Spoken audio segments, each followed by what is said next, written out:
At Sunday lunch I asked casually, "Did you pick up my prescription?" "The doctor said it's urgent." My dad said, "Oh, we used that money to buy your sister's new phone. She needed it for school." I stared at them. "Right. Then I guess you didn't read the warning label the pharmacist sent." My mom whispered, "Warning?" What I said next. Their faces went white. Drop a comment and let me know where you're listening from and what time it is for you right now. I'd love to know who's part of our community. The silence that followed wasn't just quiet. It was heavy, suffocating, like all the air had been sucked out of the room. It was the kind of silence that usually precedes a disaster, or maybe, in our house, the kind that follows a breach of etiquette. My father, Michael, didn't look up from his plate. He sliced his steak with the precision of a surgeon, or perhaps just a man who believed that if he ignored a problem hard enough, it would cease to exist.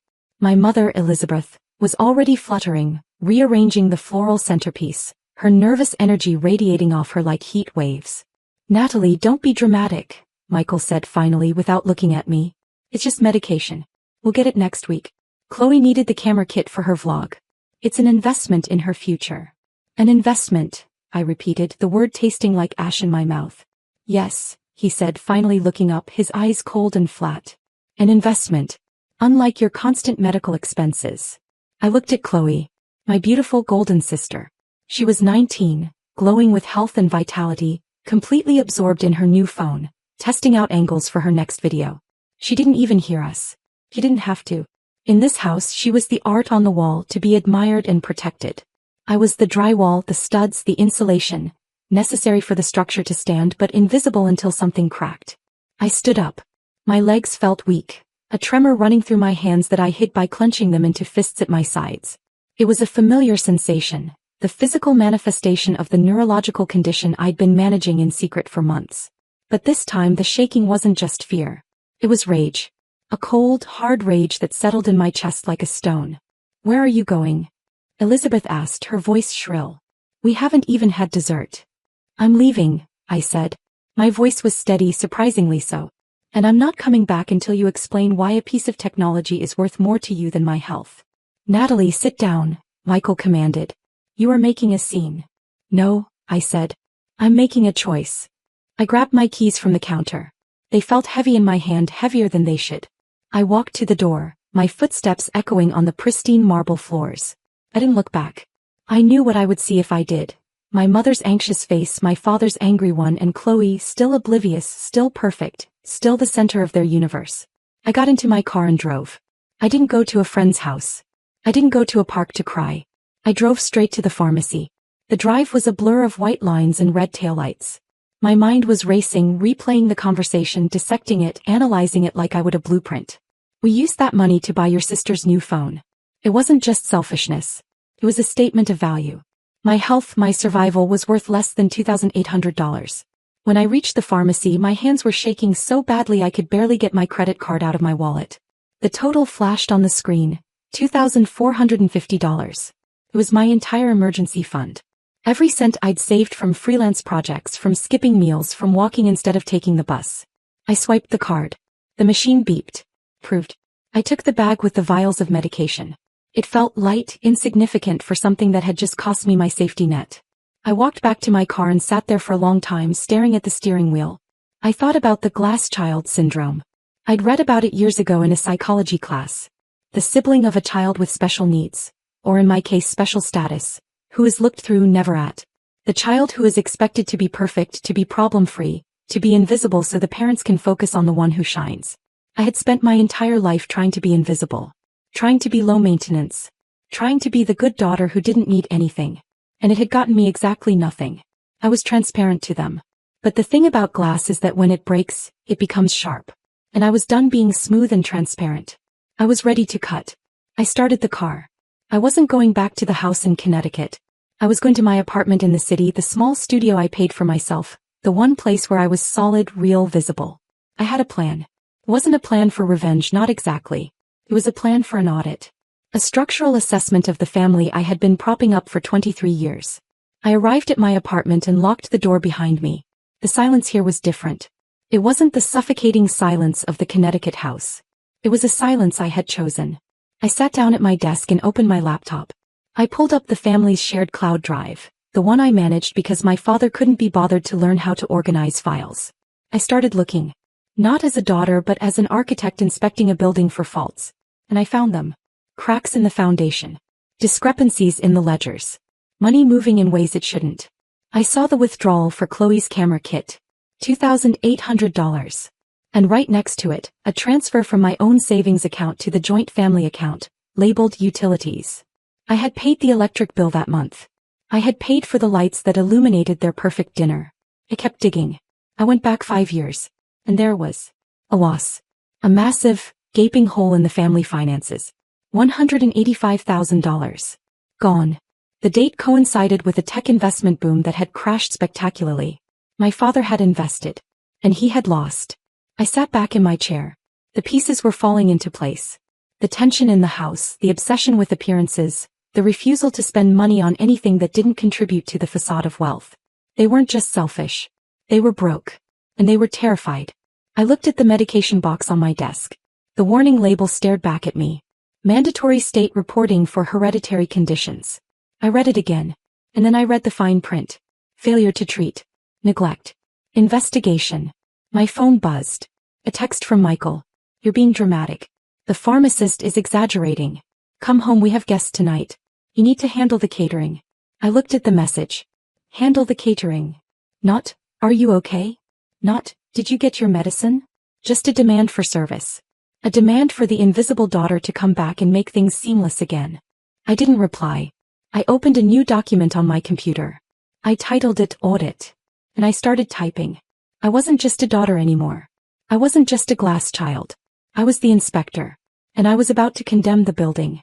The next morning I woke up with a clarity I hadn't felt in years. The anxiety that usually buzzed in my chest like a trapped insect was gone, replaced by a cold, hard resolve. I took my medication, the injection stinging as it went in, a reminder of what was at stake. My hand was steady. I pulled up the family calendar. Aunt Catherine's birthday was next week. Catherine, the sister my father never spoke of. The one who had married a forensic accountant and moved to the city, refusing to play the status games that consumed the rest of the family. I hadn't seen her in years, but I knew where she lived. And I knew she would understand. I printed out the financial records I had found. I printed out my medical history, the diagnosis I had received months ago and hidden, the prescription rejection notice. I put it all in a neat folder. Then I got dressed. Not in the soft, blending-in clothes I usually wore to family events, but in my sharpest suit, the one I wore for client presentations. I drove to Catherine's brownstone. She opened the door, surprised to see me. She looked like my father but softer, her eyes sharp and intelligent. Natalie, she said.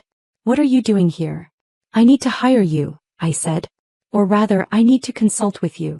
She looked at the folder in my hand, then at my face. She stepped back and opened the door wide. Come in.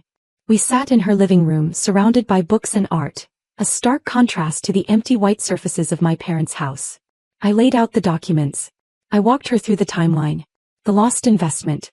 The years of financial tightrope walking. The neglect. The hammer kit. Catherine listened without interrupting.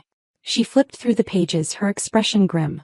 When she reached the medication warning label, she stopped. She read it, then looked up at me. Do you know what this means? She asked. It means if I don't treat it, the state gets involved, I said. It means more than that, she said. Look at the insurance policy. She pulled up a file on her own computer. It was a copy of my father's life insurance policy, an old one taken out decades ago. The premiums were low, the payout massive. Millions. It was the only real asset the family had left. The only thing standing between them and total ruin if Michael died. Read the exclusion rider, Catherine said, pointing to a paragraph in tiny print. I read it. Policy void if any direct descendant is diagnosed with a hereditary neurological condition prior to the age of 25. The room spun. I grabbed the edge of the table to steady myself. Hereditary. Neurological. My condition. He knew, I whispered. He knew if I was diagnosed, if it went on my official record, the policy would be voided. That's why he didn't want me to get treatment. That's why he wouldn't pay for the meds. He wasn't saving $2,400. Catherine said, her voice hard. He was saving $5 million. He was willing to let you suffer, to let you risk permanent damage to protect his retirement fund. I felt sick. Physically sick. It wasn't just neglect. It was a calculation. My brain health versus his financial security. And he had chosen the money.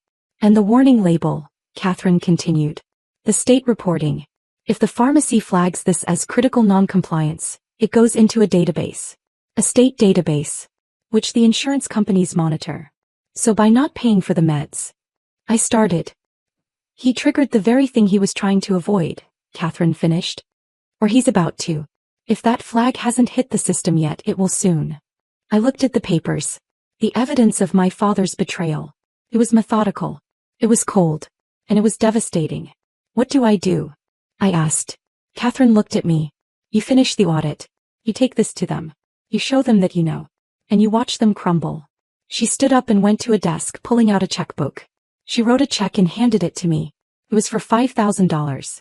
For the medication, she said. And for whatever comes next. You're not alone in this, Natalie. You never were. We let the glass get too thick. Take the check. I hugged her, holding on tight. For the first time in my life, I felt solid. I felt seen. I drove back to my apartment, the folder on the passenger seat like a loaded weapon. I had the truth now. I had the leverage. And I had a plan. I waited until Sunday. The day of the weekly family dinner. The day everyone would be there. I walked into the house, the key my mother had demanded I return still on my ring. The house was quiet, the air conditioning humming. They were in the dining room just starting lunch. Natalie! Elizabeth exclaimed, half rising from her chair. We were so worried. You didn't answer any texts. Are you ready to apologize? I walked to the table. I didn't sit. I placed the folder on the white marble in front of my father. I'm not here to apologize, I said. I'm here to update the ledger. Michael looked at the folder, then at me. What is this? It's the cost of doing business, I said. Open it. He opened the folder. He saw the bank statements, the medical records, the copy of the insurance policy with the writer highlighted in yellow. His face went gray. He choked out. You went through my private files. I manage your cloud drive, Dad, I said. Remember? You asked me to, because you couldn't be bothered. He looked at Chloe, then at Elizabeth. This is a misunderstanding. Is it? I asked. Is the $185,000 loss a misunderstanding? Is the clause that voids your $5 million policy if I get diagnosed a misunderstanding? Elizabeth gasped. She looked at Michael. Michael, is that true? He didn't answer. He just stared at me, his eyes filled with a mix of fear and hatred. You selfish little. He hissed. I did this for this family. For you. If that policy voids, we have nothing. Nothing. We are destitute. Do you understand that? So my health was the price of admission? I asked. My brain was the collateral? It was a minor condition, he shouted, standing up. You could have managed it. A little dizziness. Some tremors. You could have lived with it. But no, you had to be dramatic. You had to go to specialists. You had to get a paper trail. I have a degenerative neurological disorder, Dad, I said, my voice rising for the first time. If I don't treat it, I lose motor function. I lose cognitive ability. I lose me. And you knew that. You knew it and you didn't care. I care about keeping a roof over our heads, he screamed. I care about Chloe's future. She has potential. She's going places. You're just an architect. You draw lines on paper. She is a star. There was the truth, naked and ugly. I was the worker bee. Chloe was the queen. I was expendable. Well, I said, my voice dropping back to that cold, steady tone. I have some news for you. The warning label. What about it? He snapped. The one on the medication box. The one you ignored. It says that critical non-compliance with treatment for a hereditary condition triggers a mandatory state audit. He froze. Because you didn't pick up the meds, I said. The pharmacy system flagged it. Automatically. It went to the State Department of Health yesterday. I got the notification this morning. I pulled a letter from my pocket and tossed it on the table. They've opened an investigation into medical neglect. And because it's a hereditary condition. I looked at Chloe. They flagged all minors in the household for mandatory screening. Chloe looked up from her phone, her eyes wide. What does that mean? It means, I said, looking at Michael, that the state is going to test Chloe. And if she has the gene, which is highly likely, it goes on her permanent record. Immediately. Michael sank back into his chair. He looked like he had been shot. The insurance company gets alerted to state audits, I said. It's automatic. So not only is the policy voided, you just made your golden child uninsurable. The silence in the room was absolute. It was the sound of a glass house shattering one pane at a time. You ruined us, Elizabeth whispered. No, I said. You ruined yourselves. I just turned on the lights. I turned and walked out. I didn't slam the door. I closed it gently, firmly. The click of the latch was the loudest sound in the world. I drove away. I didn't know where I was going, but I knew I wasn't going back. I was free. I was solid. And for the first time in my life, I was building something that wouldn't break. The next few months were a blur of legal proceedings and silence. The foreclosure notice on my parents' house came 2 weeks later. The insurance investigation was swift and brutal. The policy was voided for fraud and non-disclosure. Michael faced potential charges, but mostly he faced ruin. Chloe tested positive for the gene. She was furious not at the disease but at the blemish on her record. She blamed me for a week, then she blamed our parents. When the money dried up, so did her influencer dreams. She had to get a job. A real one. She moved out, bitter and disillusioned. I stayed in my apartment. I took my medication. The tremors stopped. The dizziness faded. My mind was sharp, clear. I worked on my designs. I started a new project, a community center with walls of glass, but glass that was reinforced, strong, unbreakable. One evening I sat on my balcony looking out at the city lights. I thought about my family. I didn't hate them. Hate takes energy. I just felt distant. Like they were characters in a book I had finished reading. I wasn't a glass child anymore. I was the architect of my own life. And the foundation was solid.